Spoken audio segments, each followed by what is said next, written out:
మాయాపూర్ చంద్రోదయ మందిరం. మాయాపురం అంటే పశ్చిమ బెంగాల్లో ఉంది. ఇది ఇస్కాన్కి హెడ్ క్వార్టర్స్. అలాగే శ్రీకృష్ణ చైతన్య ప్రభు ఉన్నారు కదా, వారి జన్మస్థలం. ఈ ఇస్కాన్ దేవాలయము 2026లో ప్రారంభం కాబోతుంది. 2009లోనో 10లోనో ప్రారంభమైంది నిర్మాణం.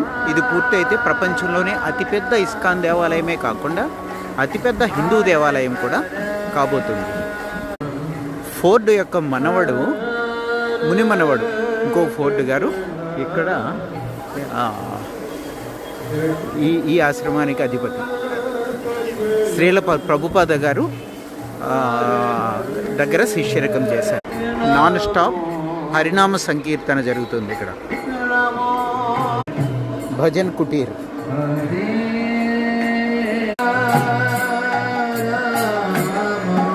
ప్రభుపాదుల వారి సమాధి మందిరం చూద్దాం. ప్రభుపాదుల వారి సమాధి మందిరం. మొబైల్ లోపలికి తీసుకుని వెళ్ళనివ్వరు. మొబైల్ డిపాజిట్ చేసి దర్శనం చేసుకుని రావాలి. ప్రభుపాదుల వారి సమాధి నిర్మాణంలో ఉన్నది. వేదిక్ ప్లానిటోరియం 2026లో ప్రారంభం కాబోతుంది. ప్రారంభమైతే ప్రపంచంలోనే అతిపెద్ద హిందూ దేవాలయం అవుతుంది. శ్రీకృష్ణ చైతన్య ప్రభు సాక్షాత్తు శ్రీకృష్ణుడి అవతారము అని నమ్ముతారు కదా. అలాగే నిత్యానంద ప్రభు బలరాముడి అవతారంగా భావిస్తారు. బృందావనం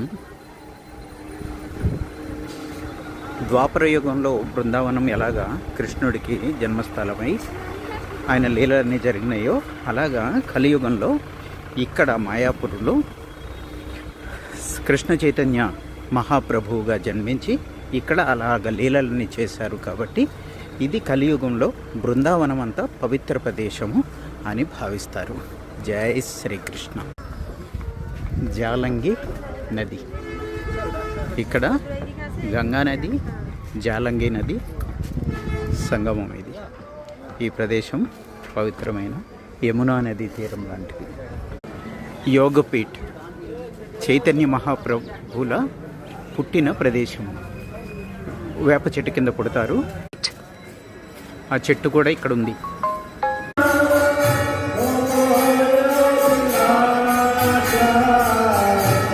కృష్ణ చైతన్య ప్రభు పుట్టిన స్థలం.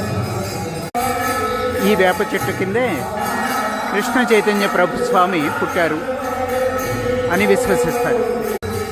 ప్రవేశ ద్వారం.